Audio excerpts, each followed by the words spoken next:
Hey guys, welcome back. I am excited to be here today to talk about the Rivera 2 by Altra.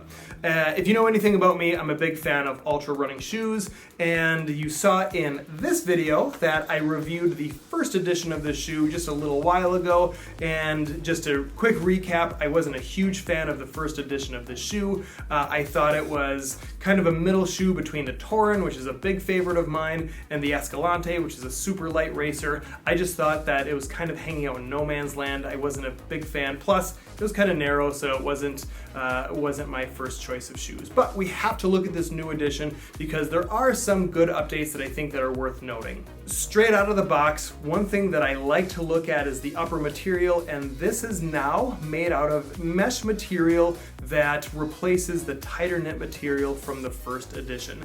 We have to eyeball now going up the sides, and we see this tight stitching pattern here that I'm not exactly sure if the purpose of this is to create just a different aesthetic pattern, or if it's going to make the foot feel a little bit more snug in this shoe.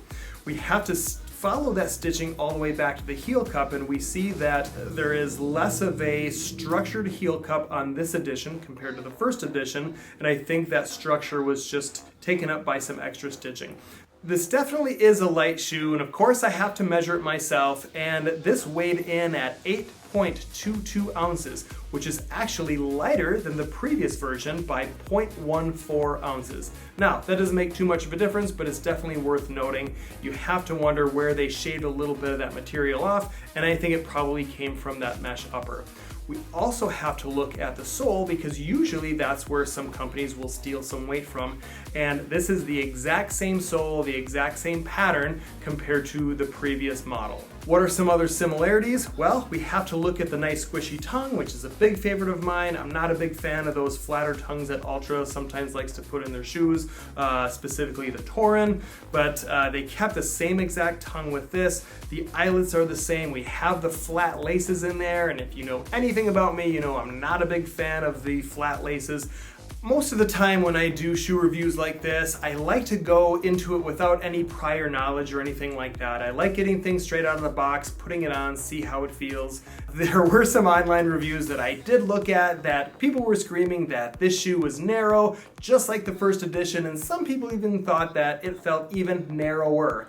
When I put them on, absolutely they're narrow, just like the first edition, which really lowers some of the marks for me, but I believe the reason why this might feel a little bit tighter compared to the first one is because of that stitching on the side, and I think that just gives a feel of it being a little bit more narrow, having it be a little bit more tighter. You know, with some extra mileage and some time in these shoes, do I think that's going to stretch out a little bit? Yeah, absolutely. I don't think the narrowness is going to go away, but I think it's going to stretch out a little bit, and I think sometimes us as runners, we really want something that's run ready. We want to take something out of the box and be able to run right away with it. And you know, I grew up in an era where we had a lot of like leather or hard vinyl athletic shoes, and it took a lot of time for that to kind of loosen up, try to break that in a little bit. And so now usually with kind of these mesh shoes, it's really easy just to take them out of the box and start running, and I think that a lot of people like that, and with a shoe like this, I think there might be some wearing in that needs to be done. What's nice is that Altra charges $130 for the shoe, which I think is fair and it makes sense just for the simple fact that they really didn't do too many upgrades that would really warrant this being more expensive compared to its first edition. One interesting thing to take note of when it comes to running shoes, at least for me and the running community, is I like to see where the reflective material is on these particular shoes. We look at the first edition of the Rivera and we only see it on the posterior aspect, which of course is important if you're running at night and there's a light behind you or something like that, but there's really no reflective material on that first edition of the shoe really anywhere else. Well, there's a little bit of an upgrade with this, and we're going to find it on the absolute toe portion of this shoe, which again I think is important, especially if you're running in multiple directions where you might be in traffic or something like that. So might not be a huge importance. I don't think it's going to be a game changer as far as purchasing the shoe. I just think it's something nice to kind of keep in mind. My overall impression of the Rivera 2, 1 thumb down. Compared to the first edition, that's a step up because I gave it multiple thumbs down. The reason why I'm still not a huge fan of this shoe, first and foremost, I think it's a shoe that's in no man's land. With a 26mm stack height, it's right between the Torn and right between the Escalante. I think, at least in my opinion, this has no place in my shoe rotation. What I do like is the fact that the upper is made out of mesh. I think that lightens the shoe up a little bit. It's not super significant, it's a little over 0.1 ounces, but for some people that makes a little bit of a difference.